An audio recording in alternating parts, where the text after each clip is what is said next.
Buenos días, hermanos, hermanas.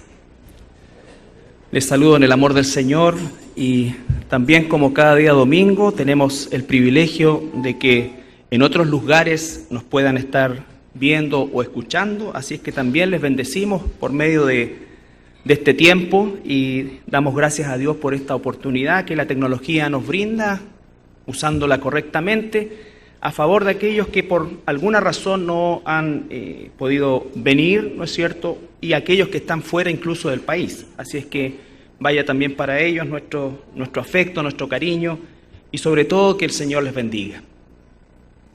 El día de hoy, hermanos, vamos a hacer un pequeño alto en el estudio de la carta a los Efesios, aunque lo que vamos a hablar está en directa relación con lo que hemos estado revisando a lo largo del tiempo en Efesios, pero dado que de alguna manera el mes de marzo para nosotros significa en todo sentido el inicio de actividades propiamente tal, o mejor dicho, el inicio oficial de actividades en distintos ámbitos, ya sea laborales, escolares, en fin, entonces es como el inicio de un ciclo, más que lo que puede ser, ¿no es cierto?, el inicio de un nuevo año por allá por el mes de enero.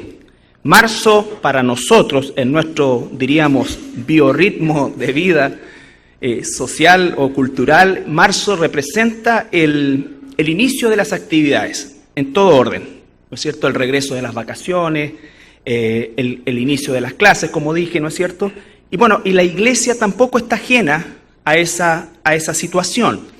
No porque en el verano no estábamos funcionando, por supuesto que sí, y con la misma intensidad. Sin embargo, ya marzo marca este inicio oficial y he querido tomar un tiempo en este sermón para poder hacer un breve llamado, que por favor, no quiero que nadie a la salida me diga que es un reto ni nada por el estilo, porque está lejos de ser eso. Yo no tengo facultad para retar a nadie, ¿no es cierto? Nosotros exhortamos. Tampoco es algo que quiero que lo vean como una presión personal, sino que es algo que como cuerpo, como iglesia, necesitamos nosotros atender a lo menos al comenzar el año. Y que esperamos que a lo largo del tiempo vaya también produciendo y madurando esta idea, ¿no es cierto?, que el Señor puso en mi corazón, porque en verdad todo el mes de marzo ha sido un tiempo en el cual el Señor me ha estado hablando en esta dirección para la iglesia. Y cuando digo me ha estado hablando por medio de su palabra. No vaya a creer nadie que escuché audiblemente la voz de Dios, no. ¿Ya? Pero sí, intensamente en la búsqueda de qué es lo que la iglesia necesita. Una de las cosas que más nos agobia, o debiera por lo menos agobiarnos a los pastores, a los ancianos, es poder dirigir la iglesia en el sentido correcto que Dios lo está manifestando. En esta oportunidad también quiero abrirles mi corazón un poco en relación a lo que es esta necesidad de comunicarles esto. Porque efectivamente cuando la iglesia comenzó, había muchas necesidades evidentes que, gracias a todas aquellas hermanas y hermanos que estuvieron en los inicios, pudimos nosotros, de la mano de Dios, por supuesto, establecer los cimientos. Pero una vez que la iglesia ya está en funciones, ¿no es cierto?, podemos caer en el error de pensar que de alguna manera está todo hecho y lo único que hay que hacer es mantener la máquina, ¿ya? Y eso no es lo que el Señor quiere para nosotros. Y estoy hablando en el amplio sentido de la palabra. Y para eso necesitamos todos sentirnos parte de este cuerpo.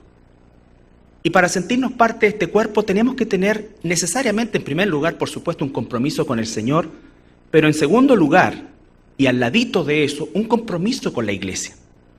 Ustedes saben que nosotros nunca hemos, y líbrenos Dios de hacerlo, manipular nada en relación a el compromiso de las personas con la iglesia. Hemos procurado que siempre sea la palabra de Dios que nos hable y sobre todas las cosas que la palabra de Dios nos inste a hacer lo que tenemos que hacer con amor, con dedicación, con pasión. La iglesia ha pasado varias etapas que espero describir un poquito el día de hoy, no me voy a alargar mucho, pero sí es necesario que nosotros conozcamos un poquito de la historia de la Iglesia y cuáles son, en definitiva, las bases sobre las cuales se fundó la Iglesia, para que en función de eso ustedes entiendan a dónde el Señor quiere llevarnos ahora. Tampoco esto se trata de grandes planes, ni tampoco grandes actividades, no. Sencillamente volver permanentemente a las raíces que como cristianos nunca debemos abandonar. Nunca debemos abandonar y que muchas veces por el funcionamiento institucional tendemos a perder. En la iglesia la alabanza suena tan lindo, la enseñanza es tan buena en relación a los niños, estamos estructurados, ¿no es cierto? Entonces, sobre todo las generaciones nuevas pueden caer en el error de que está todo hecho y las antiguas que ya cumplimos. Quiero decirle que no hemos cumplido ni los unos ni los otros.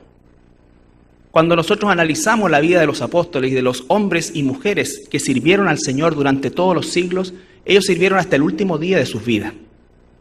Hasta el último día de sus vidas. Entonces, yo me alegro en el Señor que nosotros tengamos una iglesia, en primer lugar, constituida por familias. En segundo lugar, esas familias son de distintas etapas. Ayer acabamos de casar un matrimonio hermoso de dos jóvenes que están comenzando y me dio gusto como cada uno de los hermanos jóvenes que hizo una intervención ayer lo hizo con pasión, lo hizo con concepto bíblico, ¿no es cierto?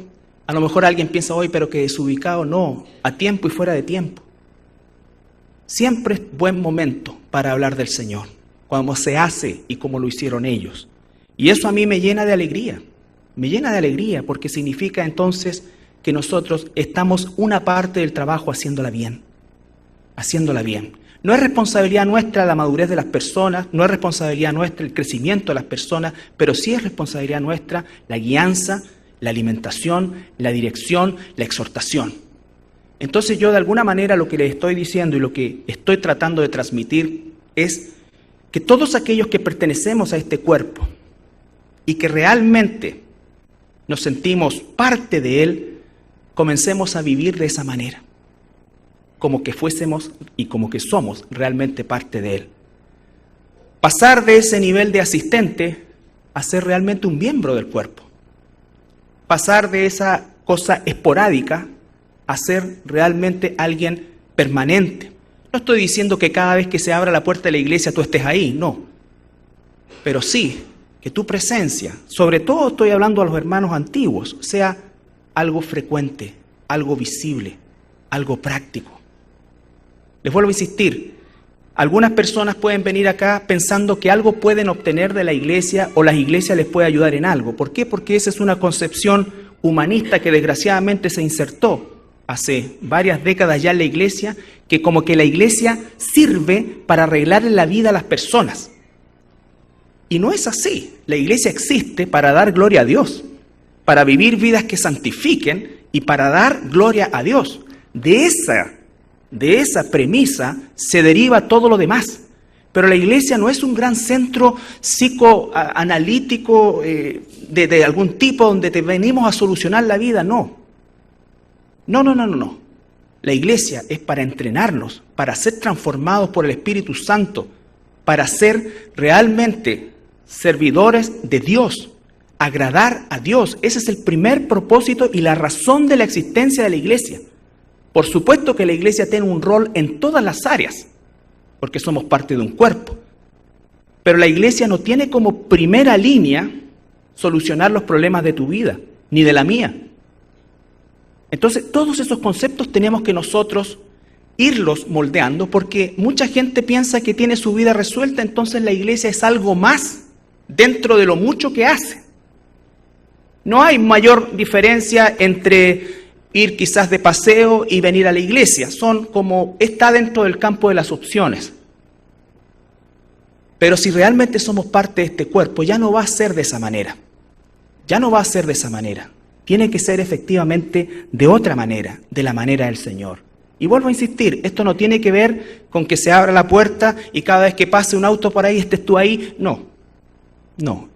Para eso estamos aquellos que el Señor nos ha llamado a tiempo completo. Pero el concepto de la iglesia como membresía, el concepto de la iglesia como ser parte de ella, va a ser clave en el futuro que nos espera de la iglesia. Yo no sé cuándo el Señor regrese, pero hasta que Él no llegue, nosotros tenemos que seguir empujando, ¿no es cierto?, con la fuerza del Espíritu Santo, esta iglesia, porque es su cuerpo. Y espero que nadie se reste, sino que todos se sumen. En un acto voluntario, porque esto no es una manipulación ni una obligación. Esto es una responsabilidad y un privilegio que todo aquel que es hijo e hija de Dios asumirá de manera real, de manera real. Lo más importante en la iglesia no eres tú, es la gloria de Dios. Y todo lo que sea en función de la gloria de Dios es lo que vamos a trabajar. Y en el otro extremo, todo lo que dañe la gloria de Dios, la imagen de Dios de la iglesia, también tenemos que trabajar en eso. Porque en definitiva, la iglesia es el cuerpo de Cristo, es la esposa de Cristo, es por aquello que Cristo dio su vida. Cuando analicemos el capítulo 5, los roles o las funciones o aquello que el Señor le ha entregado al esposo o a la esposa, nos vamos a dar cuenta que para nosotros como esposos, el concepto comparativo es tan alto, dice el amor que Cristo tuvo por la iglesia. Y la iglesia, queridos hermanos, no es este edificio. La iglesia somos nosotros, la iglesia eres tú, la iglesia soy yo. Por lo tanto, la iglesia no es algo etéreo, ¿no es cierto?, o un inmueble. La iglesia somos nosotros, las personas. Él dio la vida por nosotros. Y si tú te miras a ti mismo y a veces realmente no tienes estómago para soportarte a ti mismo, piensa cómo te amó Dios entonces. Por lo tanto, ¿cómo es que debo extender, por ejemplo, el amor a mis hermanos que tengo alrededor, comenzando por mi esposa, mi esposo, mis hijos, que no son perfectos, que no somos perfectos, y que más bien nos caracteriza el error que el acierto? Y entonces las demandas que tenemos nosotros están muchas veces, y desgraciadamente, mediadas más bien por lo que el mundo nos dice, lo que tú necesitas, lo que tú te mereces, lo que tú esto, y eso es absolutamente impracticable dentro de la iglesia, porque la iglesia es una renuncia y es un morir a ti mismo, a mí mismo, en favor de los demás. Como Cristo amó a la iglesia. Eso es. No hay nada que pueda compararse a ese tipo de amor. Por eso es que la iglesia, cuando el Señor Jesucristo dijo, cuando vean cómo se aman entre ustedes, el mundo va a creer que yo existo, porque el amor que se vive entre ustedes es tan atípico, es tan distinto. No lo encontramos en ningún lado. Ese amor sacrificial, ese amor de los esposos por las esposas, ese amor de las esposas por los esposos, por los hijos, por los hermanos. No estoy hablando de sentimentalismo barato, estoy hablando de amor fundado en las convicciones de quiénes somos. Alguien me dijo alguna vez, hace un tiempo atrás, que por qué estábamos estudiando Apocalipsis si en realidad prácticamente nada de eso la iglesia iba a vivir. Y tiene razón. Pero el estudio de Apocalipsis, en primer lugar, es una ordenanza de Dios, y en segundo lugar, cumple el propósito de que tú aprecies aún más cada día de qué Dios te salvó, de qué Dios me ha salvado. Cualquiera que diga, oye, yo prefiero ir no sabe lo que dice, no sabe lo que dice, hermano. Un rechinar de dientes por toda la eternidad, por los siglos de los siglos de los siglos de los siglos. De eso te salvó Dios. ¿Y sabes qué? No te lo merecías, ni yo tampoco, ni yo tampoco. Entonces nuestra respuesta de gratitud, ¿cómo es en ese sentido?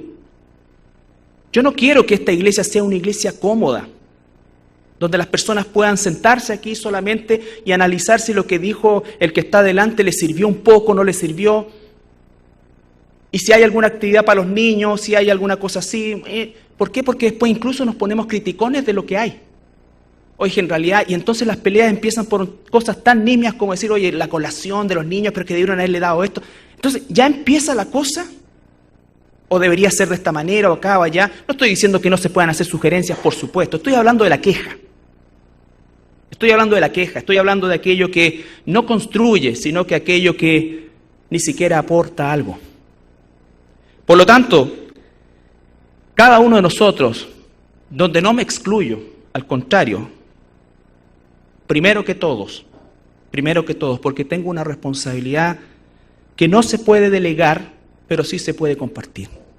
Y es el propósito de Dios eso, que cada uno de nosotros, en la etapa que estemos, sepamos y tengamos pasión por lo que hacemos al Señor. Y no estoy hablando solamente pasión en las cosas directamente relacionadas con el Señor, sino que pasión por vivir una vida que agrade a Dios.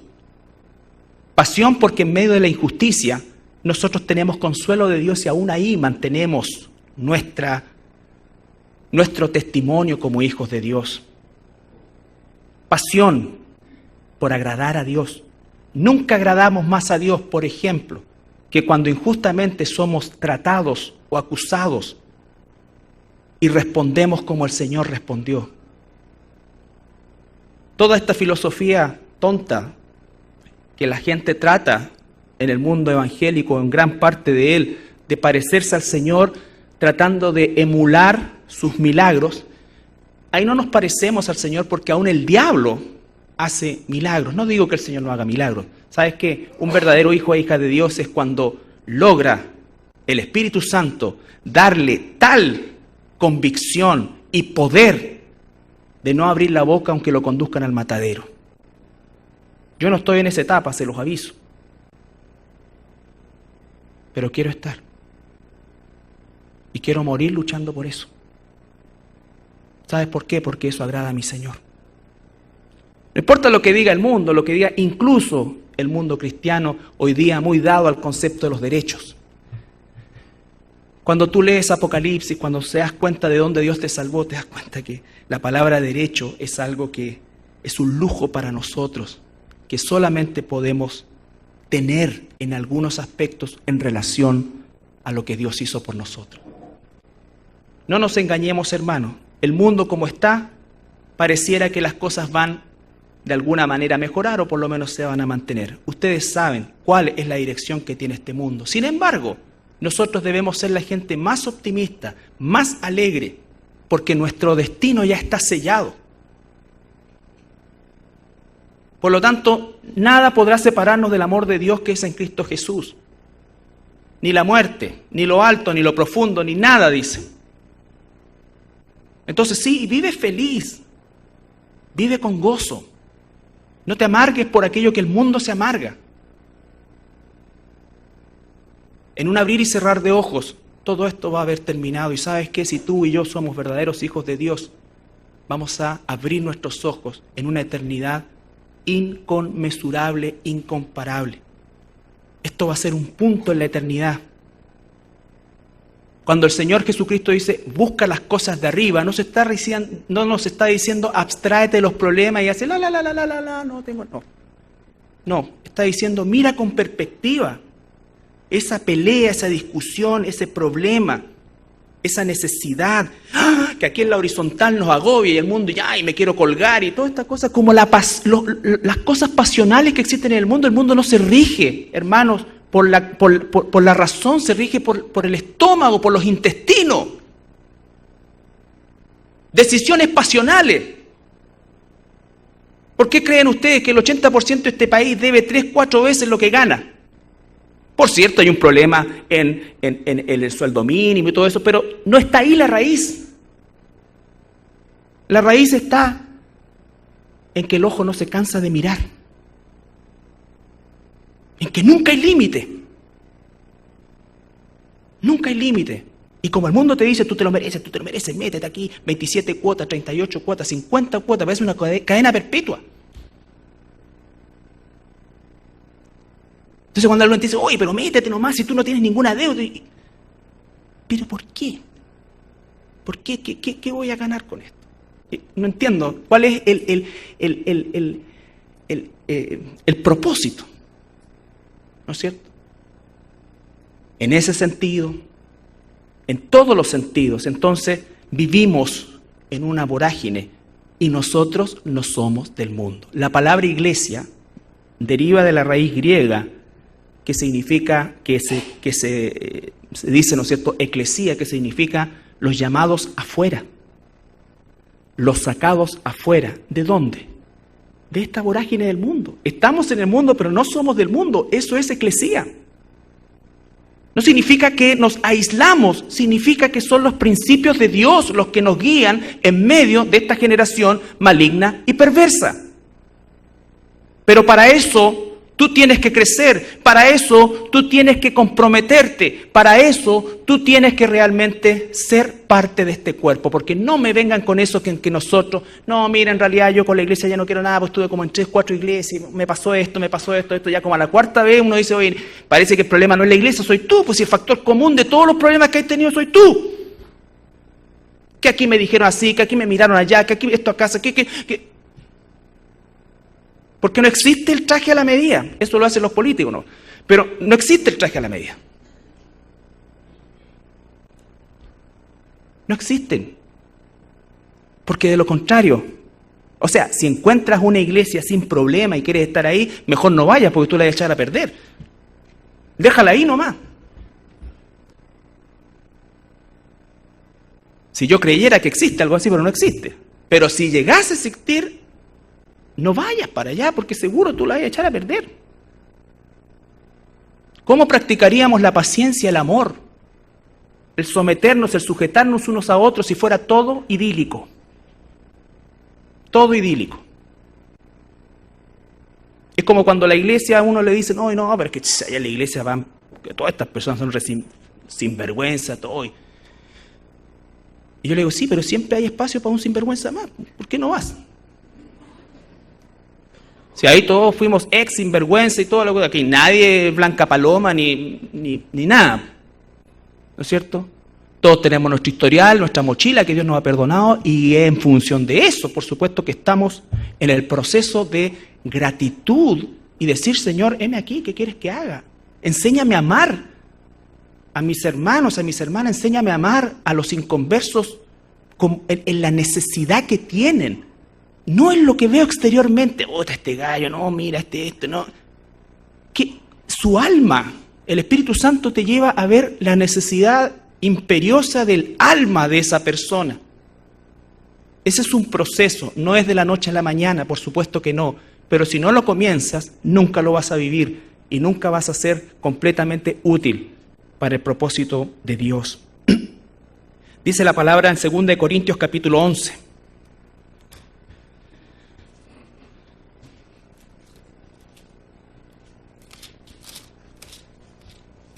Así como la iglesia es prioridad para el Señor, Cristo amó a la iglesia, las puertas del infierno no prevalecerán sobre la iglesia. Él es la cabeza del cuerpo que es la iglesia. Él ama a la iglesia y la amó, que dio su vida por ella. 2 Corintios capítulo 11.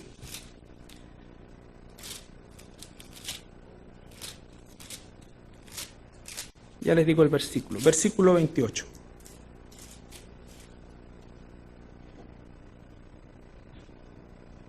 Voy a leer desde el versículo 24, para que tengamos el contexto, para que vean que Pablo no está escribiendo esto, ¿no es cierto?, desde un resort, sino que está contando, no para su gloria, sino para motivar a aquellos a los que le está escribiendo. Los corintios, ustedes saben que fue una iglesia sumamente problemática en muchos aspectos, y que le sacó, si pudiéramos decir, canas verdes a Pablo, y él los amó. Entonces les dice, de los judíos 5 veces he recibido 40 azotes menos 1, 3 veces he sido azotado con varas, 1 vez apedreado, 3 veces he padecido naufragio, 1 noche, 1 día, he estado como náufrago en alta mar, en caminos muchas veces, en peligros de ríos, peligro de ladrones, peligro de los de mi nación, peligros de los gentiles, peligro de la ciudad, peligros en el desierto, peligro en el mar, peligros de los falsos hermanos, o sea, una vida difícil, por llamarlo de alguna manera. En trabajo y fatiga, en muchos desvelos, en hambre y sed, en muchos ayunos, en frío y en desnudez. Con este historial nosotros podríamos pensar que tienes que preocuparte, tienes que aprender a quererte. Tienes que quererte un poquito más, Pablo. nosotros tenemos una distorsión gigantesca en el pasaje que dice, amad a los otros como a ti mismo, porque ese a ti mismo nosotros inmediatamente lo asociamos con el humanismo del mundo. ¿No? ¿Y qué dice Pablo? Y además de otras cosas, lo que sobre mí se agolpa, o sea, no se queja de nada de lo demás, lo cuenta, pero dice, además de otras cosas, lo que sobre mí se agolpa cada día, la preocupación por todas las iglesias, porque son el cuerpo de Cristo. Es el propósito de nuestra existencia. Es el propósito de nuestra existencia. La iglesia es prioritaria. Es lo más importante de tu vida. Es el lugar más importante de tu vida. Pablo dice, lo que me preocupa siempre es el estado, la salud de las iglesias. ¿Es esa tu preocupación y tu ocupación, al menos por esta que es tu iglesia? ¿Cómo es que eso nosotros lo llevamos a la verdad de glorificar a Dios, esta preocupación? ¿Qué es lo que vamos a hacer? ¿Cómo es que realmente nosotros confirmamos esta preocupación por la iglesia? Esto significa, ¿no es cierto?, que permanentemente nosotros estamos monitoreando ¿qué cosa? Mi propia vida, mis actos, para bien o para mal, están afectando la salud de la iglesia. Afectando la salud de la iglesia. Dice también la palabra en Hechos 20, 27 al 32. El mismo apóstol Pablo se está despidiendo de los hermanos en Mileto.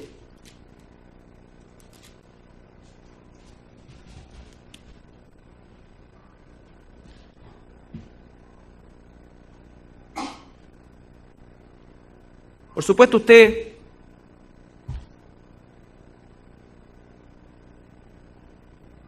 lean el pasaje completo. Es importante hacerlo. Hechos 20, 27 en adelante. Porque el apóstol Pablo se está despidiendo, llamó a los ancianos y les dice, porque no he rehuido anunciaros todo el consejo de Dios. Por tanto, mirad por vosotros y por todo el rebaño en que el Espíritu Santo os ha puesto por obispos para apacentar la iglesia del Señor, la cual Él ganó con su propia sangre. Él ganó la iglesia con su propia sangre. Él, cuando te escogió antes de la fundación del mundo, Él te tenía ya como parte de la iglesia. Y Él vino a buscar lo que se había perdido. Él ya tenía un grupo de personas que inmerecidamente serían aquellos que Él tomaría para su rebaño. Y por eso es que el Señor, por medio del apóstol Pablo, hace tanto énfasis en el cuidado de la iglesia.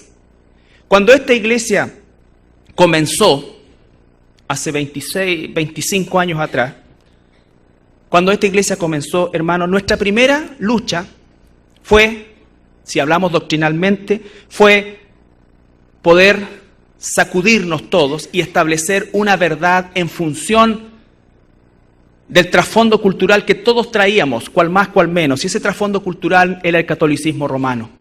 Fueron años dolorosos, pero sumamente productivos, porque el Señor nos enseñó la verdad tan claramente que pudimos nosotros distinguir la mentira, de dónde veníamos. Fue doloroso porque había personas que realmente y sinceramente participaban en este sistema. Llegar a desprenderse de eso era no solamente llegar a desprenderse de un sistema, sino que de una familia, de una cultura. Pero eso, hermanos, que llevó varios años de introducirnos conscientemente y responsablemente en el estudio bíblico y en la comparación versus el sistema romano, no hay dudas de que el sistema romano, y hoy día, todos los que están acá, salvo aquellos que están comenzando y que quizás estas palabras le parezcan duras, todos los que hemos sido entrenados en esa área sabemos que el sistema del catolicismo romano es obra de Satanás. Y entonces nuestra vida se rige en función de eso. Hasta el día de hoy la gente dice, pero ¿por qué tan cuadrado? ¿Por qué tan aquí? ¿Por qué tan allá? ¿Por qué tan falto de amor? No lo entienden ellos. No se trata de falta de amor, se trata de trazar la línea. Por supuesto que tenemos amor por las personas. De hecho, todos los que estamos aquí, cual más, cual menos, venimos de ese trasfondo. Por lo tanto, esa es una muestra del amor de Dios. Del amor de Dios. Y entonces la pasión por defender la fe en esa área fue gigantesca. No fue fácil, hubo heridos, deserciones, dolores, tristezas, en fin. Todo eso iba de la mano con la construcción de este lugar. Y entonces eso significaba también no solamente el sufrimiento de ver muchas veces separaciones de familias o aislamientos, sino que también la necesidad que la gente no entendía de que nuestros recursos, en su gran mayoría, que vienen de Dios, estaban puestos en esto. Estaban puestos en esto. Entonces, la segunda etapa ya fue establecer ese cimiento. Y entonces viene la siguiente generación y nosotros estamos trabajando en que esa verdad se establezca siempre, siempre. Y por eso dice el libro de Judas que debemos contender por la verdad. Ya no tanto con lo externo, sino que ahora también con el enemigo que está dentro de la iglesia. Por eso dice el apóstol Pablo, versículo 27, porque yo no he rehuido anunciaros todo el consejo de Dios, pero por tanto mirad por vosotros y por todo el rebaño que el Espíritu Santo os ha puesto por obispos para apacentar la iglesia del Señor, la cual él ganó por su propia sangre, porque yo sé que después de mi partida entrarán en medio de vosotros lobos rapaces que no perdonarán al rebaño, y de vosotros mismos se levantarán hombres que hablen cosas perversas para arrastrar así a los discípulos. ¿Qué debemos hacer nosotros? Por tanto, velad, acordándoos que por 3 años de noche y de día no he cesado de qué cosa, de amonestar con lágrimas a cada uno. Y ahora, hermanos, encomiendo primero a Dios y a la palabra de su gracia, que tiene poder ¿para qué cosa? Para sobreedificaros y daros herencia con todos los santificados. Ni plata, ni oro, ni vestido de nadie he codiciado. Antes vosotros sabéis que para lo que me ha sido necesario a mí y a los que están conmigo, estas manos me han servido. ¿Qué está diciendo el apóstol Pablo? Dice, yo me tengo que ir, pero yo sé que después de mi partida ya sentamos las bases. ¿Cuál era el problema de la gente en el tiempo de Pablo? También la idolatría, ¿no es cierto? Todo esto que venían de un concepto idolátrico muy similar al que veníamos nosotros del catolicismo romano.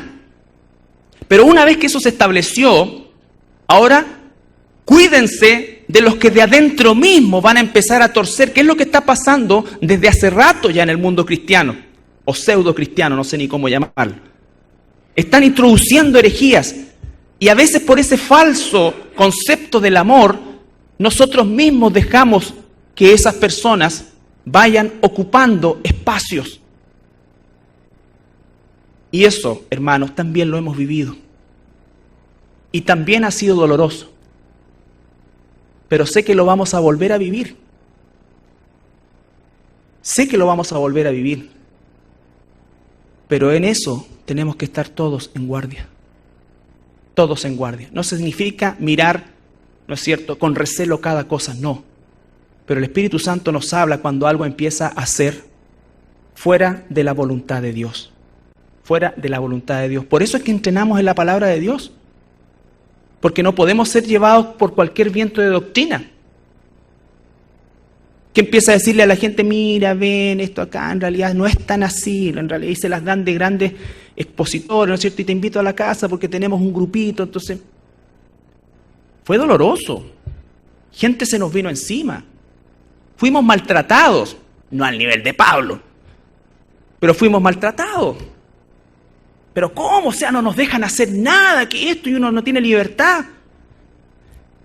Hay una iglesia, organicemos conforme a la iglesia, no me salgan inventando estos grupos, bueno, ¿y quién lo lidera? El hermano, ¿y quién es él? No, mira, el que vino acá y todo. Inmediatamente había que sofocarlo, ¿no es cierto? Y agarrarse al supuesto hermano y darle su merecido, y la gran mayoría se fue. O sea, creo que todos se fueron. Entonces, ese es el recelo por la iglesia, porque es el cuerpo de Cristo.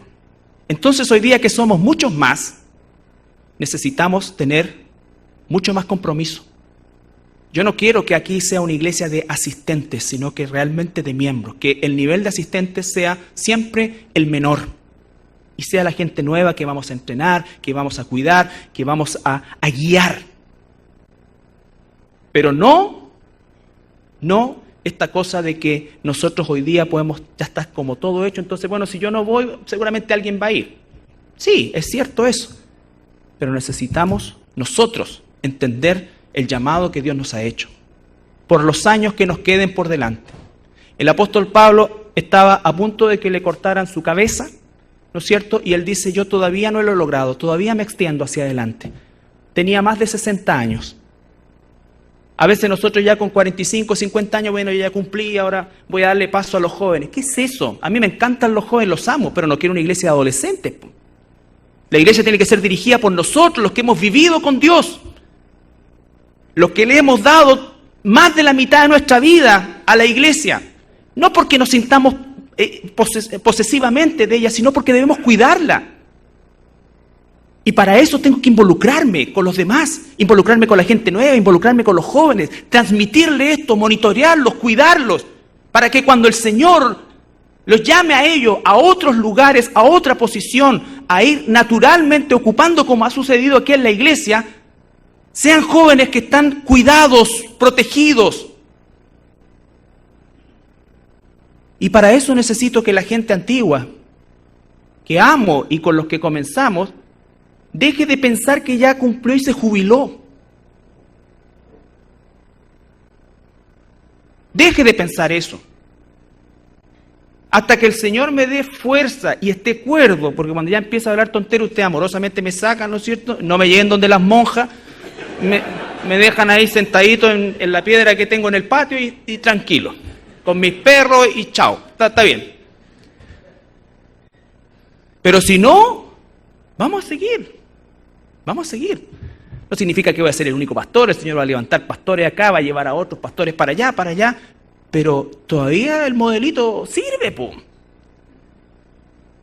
Entonces no esto, mira, yo más o menos como a los 55 ya voy a ir pensando en salirme, no.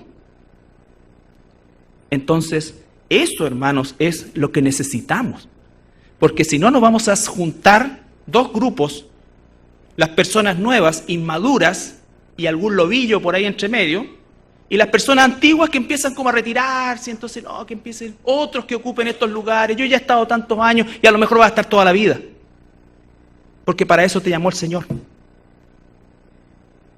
Yo no veo en la Escritura nadie que se haya dicho, mira, yo hasta aquí nomás llegué, ya yo terminé mi licencia, todo esto. No estoy diciendo que sigas en la misma cosa todo el tiempo, o a lo mejor sí, pero tú no puedes perder protagonismo en la iglesia. Tú no puedes perder protagonismo en la iglesia. Y todos nosotros sabemos que eso implica un gasto mayor de energía, de tiempo, pero te aseguro que Dios te lo va a dar. Tenemos una sola vida, lo he dicho muchas veces, aquí en este mundo para servir al Señor. En la vida eterna todo va a ser tan maravilloso, no nos vamos a cansar, no nos vamos... Nada de eso. Es esta la vida donde podemos sacrificar algo por Dios. Pero no esperemos que esta cosa sea todo cómodo, conforme a mi horario, conforme a lo que yo puedo, conforme a... Mira, en realidad, podríamos hacer un estudio el lunes a las 3 de la tarde, porque a esa hora yo ya no veo novela, así que puedo venir. Entonces, y uno va haciendo, sí, está bien en un principio todo, pero también tiene que haber un esfuerzo nuestro. Aquí hay hermanos que sirven y tienen trabajos, pero sumamente estresantes. Y son hermanos que sirven, hermanas que sirven. Y se están dando a los demás. Que tu vida valga para el Señor. Valga para el Señor. No todo tan cómodo, no que te lleven todo ahí. No, mira, en realidad esto acá. Oye, no hay esto, es que mira, en realidad. Y siempre, no. No, eso, hermano. En las cosas sencillas. En la etapa que nos toca vivir. En la primera etapa todos teníamos que hacer de todo. Hoy día tenemos que hacer cosas, pero tenemos la oportunidad de hacer lo más importante, que es dedicarnos a la gente. Pero no dedicarnos a la gente sentimentalmente, sino que verdaderamente guiarlas en la palabra de Dios. No se trata de que la gente se pegue a nosotros, no, que se pegue al Señor. Pero tenemos que estar en eso.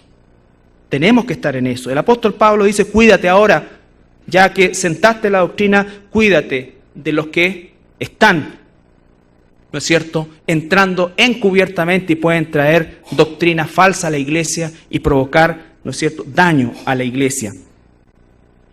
En 2 de Pedro 2, 1, 3.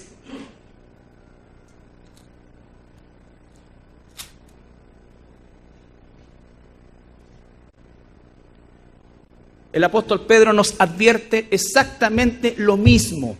Fue algo que sucedió en la iglesia primitiva con los apóstoles vivos. Por lo tanto, ¿qué podemos esperar nosotros? Si ellos estuvieron alertas, ¿qué podemos esperar nosotros? Seguir al menos la misma línea. Pero hubo también falsos profetas entre el pueblo, 2 de Pedro 2:1. Como habrá entre vosotros falsos maestros que introducirán, acuérdense cómo actúa un falso maestro, encubiertamente herejías destructoras, y aún negarán al Señor que lo rescató, atrayendo sobre sí mismo destrucción repentina. Y muchos seguirán sus disoluciones, por causa de los cuales la clave siempre es: el camino de la verdad será blasfemado. Y por avaricia harán mercadería de vosotros con palabras fingidas, sobre los cuales ya de largo tiempo la condenación no se tarda y su perdición no se duerme. Entonces va a haber eso. La iglesia tiene que cuidarse siempre de eso. Nosotros establecimos la batalla por la verdad al inicio de la iglesia en función del catolicismo romano. Seguimos en esa línea. Pero hoy día cada uno de ustedes está mucho más preparado y la convicción del Espíritu Santo es mucho más fuerte en relación a eso. Pero ahora lo otro, lo interno, el que se dice cristiano, pero hace mercadería de la gente o tiene doctrina no bíblica. No bíblica. En la segunda carta de Juan dice, ni siquiera lo reciban, no coman con ellos, porque eso es sinónimo de comunión.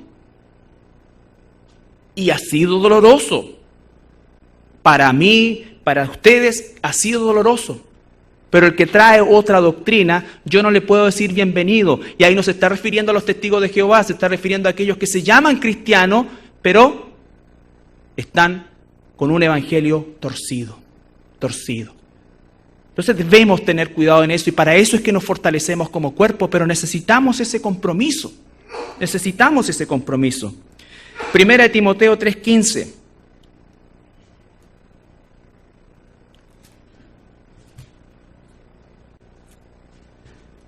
¿Cómo es que vamos a traducir todo esto?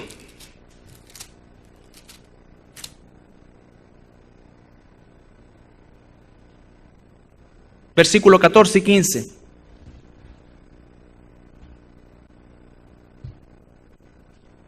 Todo lo que aprendemos, todo lo que somos entrenados, tiene que ser llevado a la vida diaria. A la vida diaria. El apóstol Pablo le dice a Timoteo, esto te escribo, aunque tengo la esperanza de ir a verte pronto, para que si tardo, sepas cómo debes conducirte en la casa de Dios, que es la iglesia del Dios viviente, columna y baluarte de la verdad. Sepas cómo conducirte en la casa de Dios. Primera cosa, ¿cómo te conduces en la casa de Dios?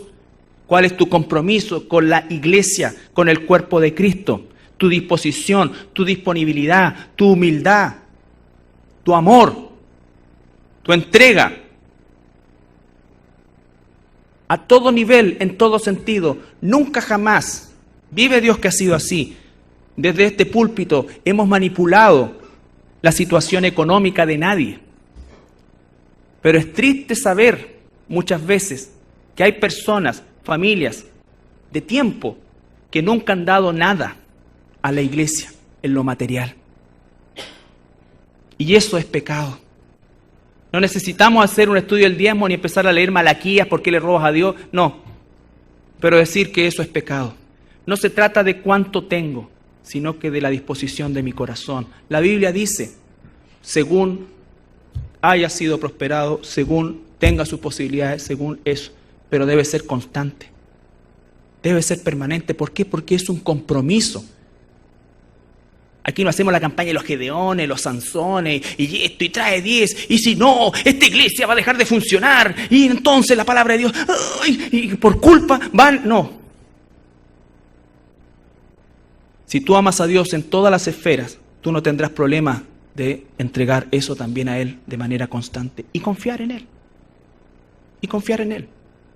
Entonces aquí va más allá, si le pones diezmo, ofrenda, compromiso mensual, todo eso son nomenclaturas que cuando la gente empieza a decirme así, mira, que en realidad el diezmo era el Antiguo Testamento, esta cosa así. Bueno, ¿quiere dar o no? La Biblia dice, conforme a su corazón, conforme Dios lo ha prosperado, está bien, está este sistema allá, algunos lo tienen como ejemplo, todo. Pero el punto es, ¿usted reconoce que lo que recibe viene de Dios? Si es así, entonces no hay nada más que hablar. Punto. No hay nada más que hablar. Entonces no se trata de lo que gano, se trata de lo que amo, a Dios, la obra de su corazón. Aquí hay gente que ha sacrificado mucho en lo económico, mucho, y está aquí presente, y por supuesto no los vamos a nombrar para que se lo aplaudan. Yo lo sé porque soy el pastor. Han sacrificado mucho, pero Dios nunca los ha desamparado. Y si no fuera por ese sacrificio material en amor que ha hecho toda esta gente, que es un puñado muy pequeño, nada de lo que hay acá podría haber sido. Podría haber sido. Rara vez nosotros pedimos una ofrenda especial para comprar tal o cual cosa que sale de nuestro presupuesto. Pero la gran mayoría del tiempo, nosotros, en función de lo que recibimos en amor, es que organizamos los presupuestos de la iglesia. Ni se engañen porque alguien sale acá y viene la primera, esta cuestión está llena de autos para allá, para acá, estos no necesitan, allá necesitan. No se trata de necesidad, se trata de compromiso.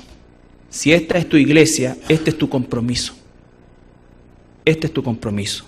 Entonces dice, ¿cómo conducirnos en la casa de Dios? En todo sentido, ¿cómo es que nos conducimos? Esporádicamente, en fin, sin un compromiso, de manera altanera, orgullosa, no queremos que nadie nos diga nada y no estamos dispuestos a invertir tiempo con nadie. Y si me queda tiempo después de las múltiples cosas que hago, quizás pueda hacer algo. No, esto es un sacrificio. Está claro, es un sacrificio. Muy entre comillas el día de hoy, pero sacrificio. Sacrificio. Aquí no nos hacemos un favor nosotros a nosotros mismos, aquí nosotros hacemos para la gloria de Dios y de eso obtenemos la ganancia que el Señor tiene para nosotros. Entonces, claramente la verdad doctrinal establecida, luchar y cuidar la iglesia y estar dispuesto a conducirnos como corresponde. Como corresponde. Primera Tesalonicenses 4:1.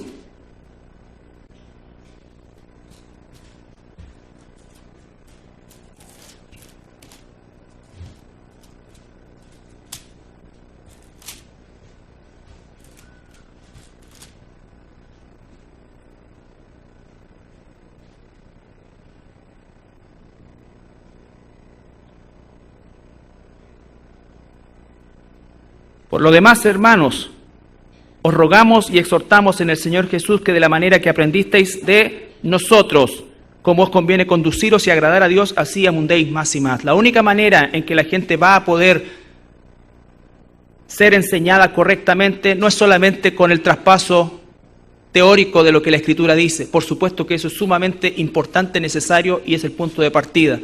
Pero lo segundo es el ejemplo. El ejemplo, todos los que llevamos tiempo debemos ser discipuladores. No necesitamos solamente tener un ministerio de discipulado que debemos tenerlo, sino que todos nosotros, tú y yo, discipulamos gente. La gente nos ve, la gente nos mira. Y a ti eso tiene que importarte. ¿Cómo es que tú vives eso que dices, que predicas? Nadie está, si alguien busca a alguien perfecto, no. O sea, todo el que quiera ver algún pecado o alguna falla en ti, ¿no es cierto? Si estás caminando en el Señor, la va a encontrar. No es ese tipo de persona, sino que el testimonio lo suficientemente potente por sobre los defectos que tenemos para poder impactar y apoyar la enseñanza y el discipulado que hacemos a los demás, a quienes nos rodean. Y eso es pasar tiempo con la gente, eso es orar por las personas. Orar por las personas. Orar para que el Señor nos permita hacer ese testimonio. También dice en Colosenses, ya vamos terminando, capítulo 3.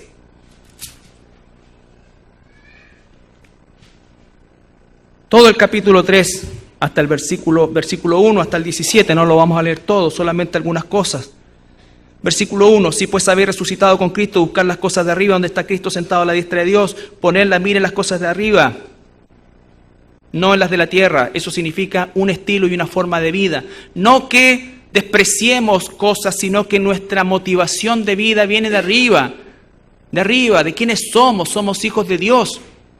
Somos hijos de Dios, somos ciudadanos extranjeros y peregrinos en este mundo. Todo esto que podemos estar viviendo hoy día, bueno, malo, agradable o desagradable, va a pasar.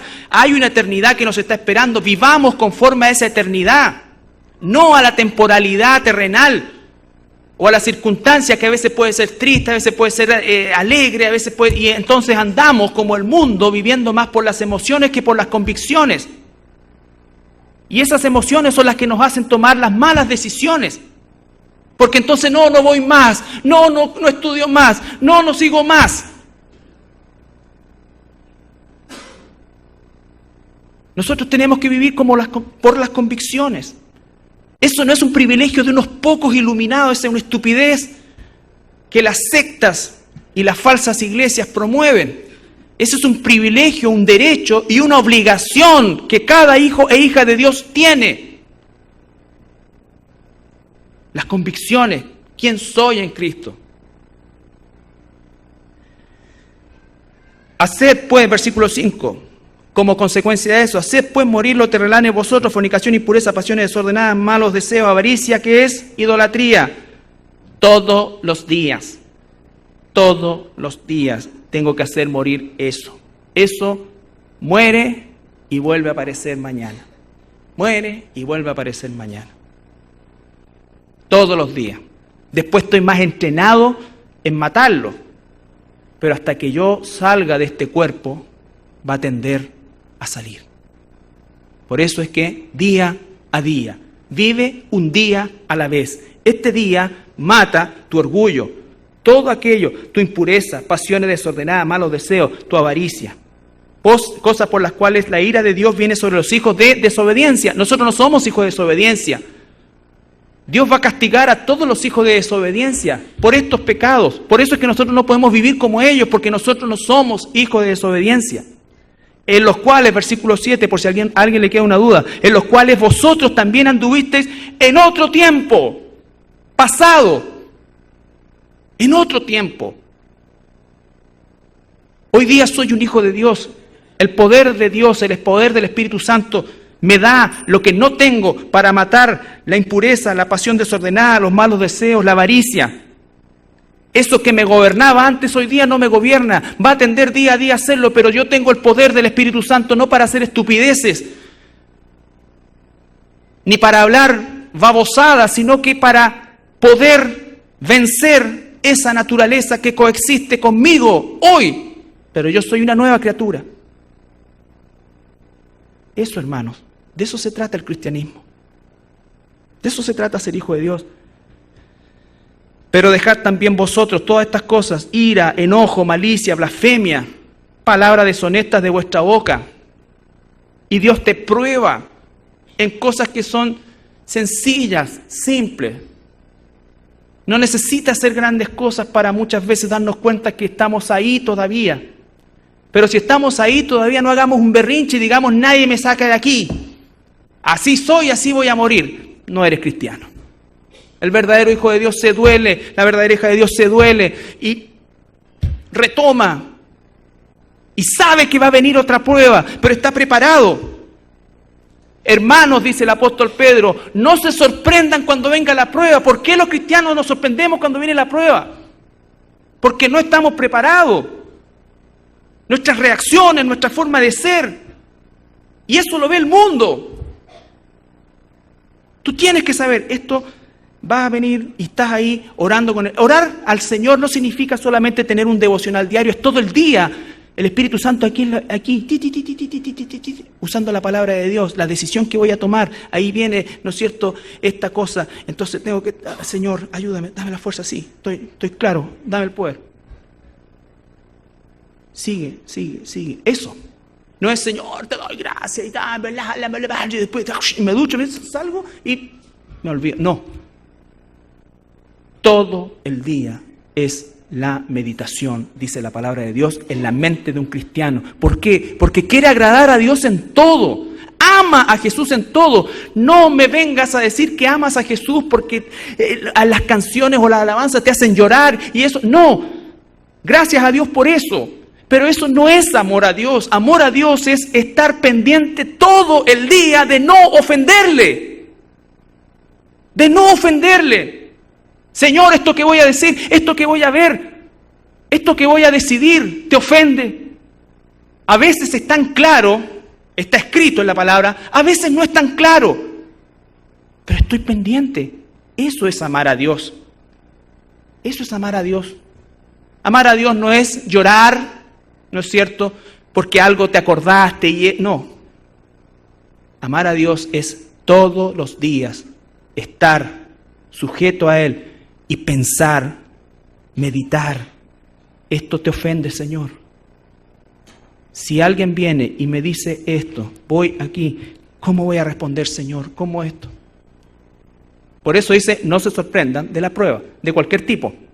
A veces nosotros sorprender de la prueba es que nos diagnostiquen alguna enfermedad terminal y entonces, no. El día a día.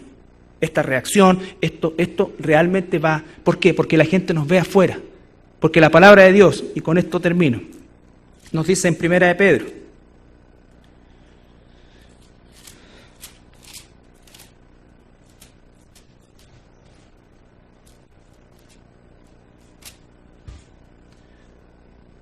Primera de Pedro 2, 11 y 12. Así como debemos saber conducirnos en la casa de Dios, que es la iglesia, también debemos conducirnos como hijos de Dios con los de afuera.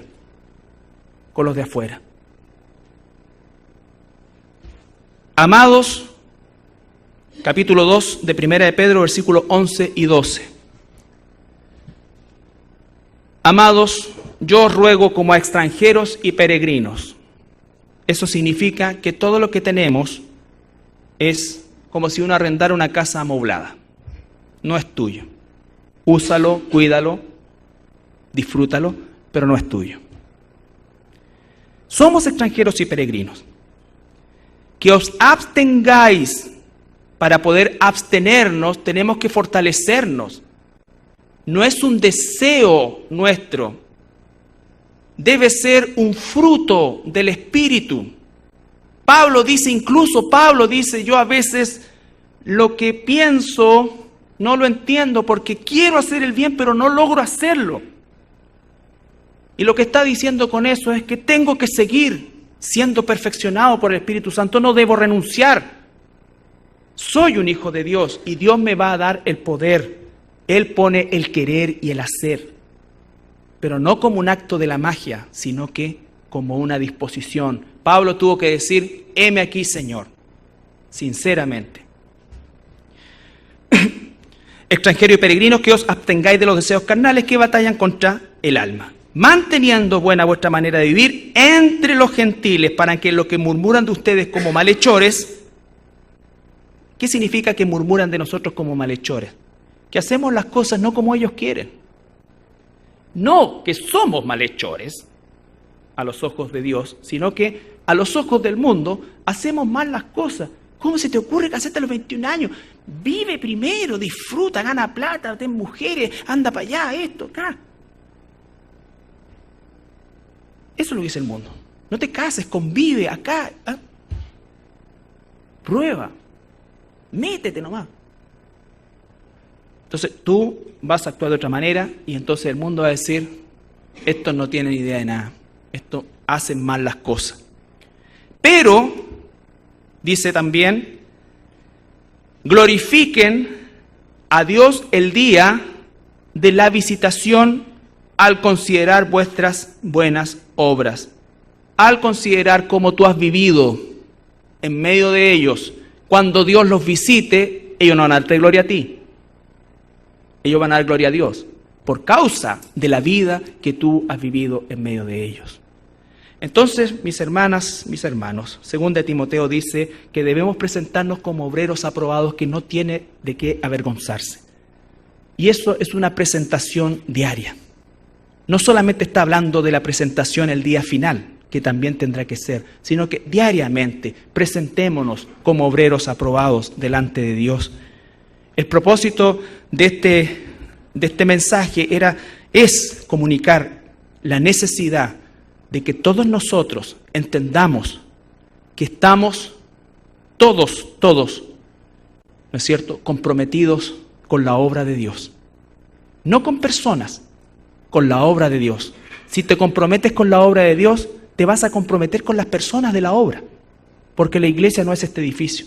Pero primero tienes que tener ese compromiso. Tienes que saber que esto va a requerir sacrificio.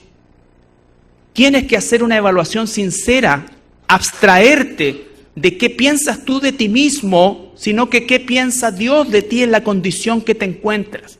Y te aseguro que siempre vas a encontrar falta, pero no de una manera destructiva, sino con el deseo que Dios va a colocar en ti de serle fiel, de agradarle a Él. Que en tu mente, día a día, tú y yo sepamos agradar a Dios, porque ese es el propósito de la iglesia. El propósito de la iglesia, lo vuelvo a repetir, no es arreglarte la vida. El propósito de la iglesia es agradar a Dios. Y si a Él le place, le pegará su par de tornillas a tu trabajo, a las cosas que... Y si no, tendremos que vivir agradecidos así hasta el día en que nos llame a su presencia. Porque no es el propósito por qué estamos aquí. ¿Nos ponemos de pie para orar?